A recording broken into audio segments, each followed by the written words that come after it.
Hi-ho, Tudor-minded people. It's Philadelphia Carrie for Tudor Time Machine. The word I share with you this week is contumely. Oh, I count myself fortunate to be among those who serve Her Great Majesty Queen Elizabeth. The court is a place of joyessence, where noble ladies, such as myself, and men do disport themselves most heartily. And yet the court is also a nest of thieves, a place of much contumely. Scorn and insults are whispered from behind every door. Ha ha, did you see my lady such and such's wig? Did she not notice it was bouncing up and down upon her pate as she danced la volta? Or was not the poem that Sir such and such read aloud an abomination? Oh, that all contumely could be silenced. Contumely. How now, Tudor Files, what think you? If you're new here, I'm Gage. I'm Jessica. And we're here with Philadelphia Carrie for Tudor Word of the Week. Don't miss a word, and listen to the Tudor Time Machine Story Project. So diverting. Subscribe on YouTube and give me a like. Tudor Files are an amazing bunch. Every one of you has the wit of Rosalind and the heart of Cordelia. Can you give me the spelling of contumely, Philadelphia? It is spelled C-O-N-T-U-M-E-L-Y.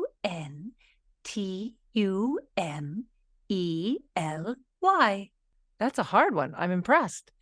It means scorn or insolence or insulting language. Apparently it's from the Middle English word, and I don't know how to speak Middle English like those people who can read Chaucer in the original, but I think it's pronounced something like contumely. Ah, and this word is used in what is probably the most famous soliloquy in Shakespeare's whole canon. That's Hamlet's to be or not to be speech. This soliloquy is so iconic, so familiar, so lauded, that it's tempting to speak contumely about it. I know what you mean, because sometimes the consensus of something being so brilliant that consensus is so widespread, it's like you want to kind of, I don't know, shake things up and be original and try to convince people it's not that good. But when you hear it done really well, it's such an incredible speech, so profound about death, life, the human condition, revenge, frailty. It's just timeless.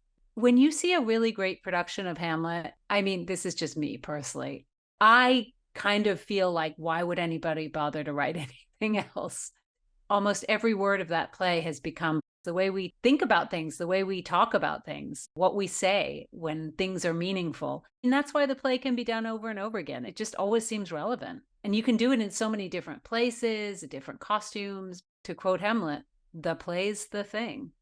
And it was popular from the very beginning. Historians think it was popular with Elizabethan and Jacobean audiences because it was reprinted a number of times. And so it was probably up there with Henry IV, Richard III, and Pericles as being one of Shakespeare's big hits, which I guess shows you that the big hits weren't necessarily good, because Pericles is, I love Henry IV and I love Richard III, but Pericles? Who do you think Shakespeare had in mind for the lead of Hamlet? Master Shakespeare wrote the part of Hamlet for his leading player, Richard Burbage.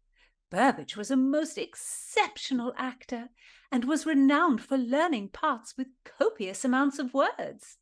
Well, Hamlet, and this is the character, not the play, has something like 3,900 lines. Just think about it. Just remembering all those words, especially in order. I mean, it's an incredible feat. And then once you've learned it, you have to play all those emotions. I mean, it just must be the most exhausting performance.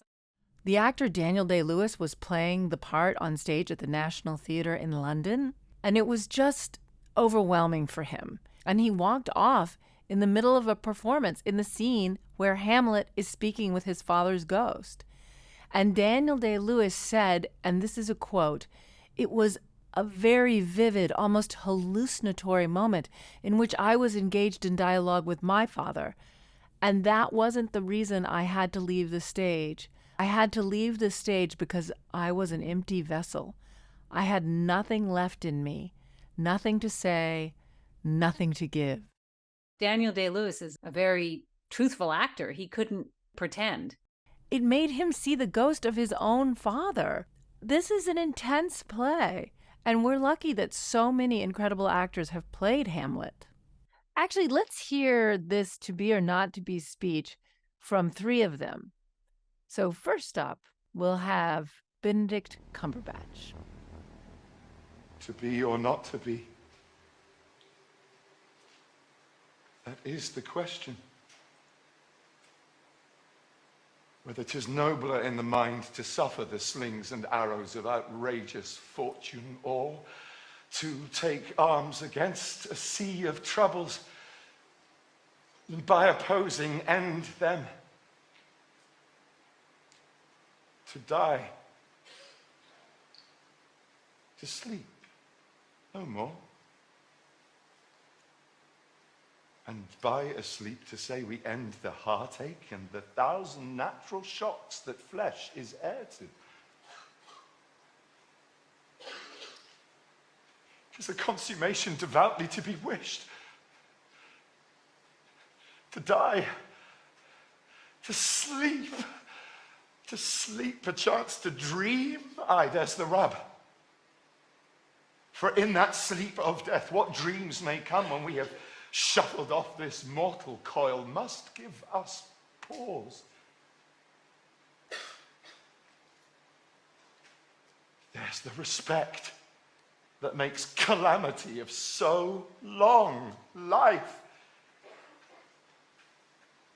For who would bear the whips and scorns of time, the oppressor's wrong, the proud man's contumely, the pangs of disprized love, the law's delay, the insolence of office, and the spurns that patient merit of the unworthy takes when he himself might his quietus make with a bare bodkin? Who would these fardels bear to grunt and sweat under a weary life, but for the dread of something after death? The undiscovered country from whose bourne no traveller returns. It puzzles the will. It makes us rather bear those ills we have than fly to others we know not of. Thus conscience doth make cowards of us all. And thus the native hue of resolution is sicklied o'er with the pale cast of thought. And enterprises of great pitch and moment, in this regard their currents turn awry and lose the name of action. This is Adrian Lester. To be or not to be? That is the question. Whether 'tis nobler in the mind to suffer the slings and arrows of outrageous fortune, or to take arms against a sea of troubles, and by opposing, end them.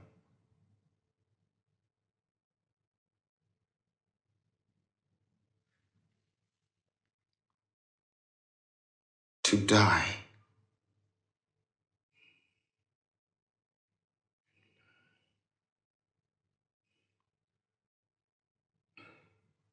To sleep no more, and by a sleep to say we end the heartache and 1,000 natural shocks that flesh is heir to. 'Tis a consummation devoutly to be wished. To die, to sleep, perchance to dream. Oh, aye. There's the rub. For For in that sleep of death, what dreams may come when we have shuffled off this mortal coil must give us pause. There's the respect that makes calamity of so long life. For who would bear the whips and scorns of time, the oppressor's wrong, the proud man's contumely, the pangs of despised love, the law's delay, the insolence of office, and the spurns that patient merit of the unworthy takes, when he himself might his quietus make with a bare bodkin? And last, Andrew Scott. To be or not to be? That is the question. Whether 'tis nobler in the mind to suffer the slings and arrows of outrageous fortune, or to take arms against a sea of troubles, and by opposing, end them, to die, to sleep, no more, and by asleep to say we end the heartache and the 1,000 natural shocks that flesh is heir to. 'Tis a consummation devoutly to be wished. To die, to sleep,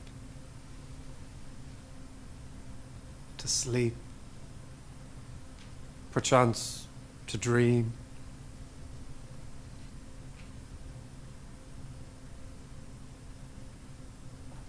Aye, there's the rub. For in that sleep of death, what dreams may come when we have shuffled off this mortal coil must give us pause. There's the respect that makes calamity of so long life. For who would bear the whips and scorns of time, the oppressor's wrong, the proud man's contumely, the pangs of despised love, the law's delay, the insolence of office, and the spurns that patient merit of the unworthy takes? Wow. Philadelphia, which is your favorite performance? Master Richard Burbage's, of course. His performance is sadly not available on YouTube. I would not speak contumely of any of these fine gentlemen, but I do favour Master Cumberbatch. He is a comely gentleman. I have seen his pleasing visage. He does have a comely visage. I think he was actually voted sexiest man alive at one point. He is very sexy, and he is an incredible actor. But I have to say, I think my favorite is Andrew Scott. He just makes every word sound so immediate, so fresh. Like he's finding every word, every emotion. I love it. I really like Adrian Lester's Hamlet. I just feel like it's a very warm interpretation. It's less angry than most Hamlets. And you just feel like it's so contemplative, like he's lost in dreams. I just really like that. But as Philadelphia says, they're all so good. I wouldn't speak contumely of any of them. And we've just included men here, but of course there have been incredible women who've played Hamlet ever since 1899 when Sarah Bernhardt played Hamlet, all the way to wonderful actors like Ruth Negga, Cush Jumbo, too many to count, but we couldn't include everybody, so we've just chosen 3. 'Tis so. So bring some 16th century sauce to your vocabulary with contumely. Listen in next time. Don't miss a word. Subscribe on YouTube and give me a like.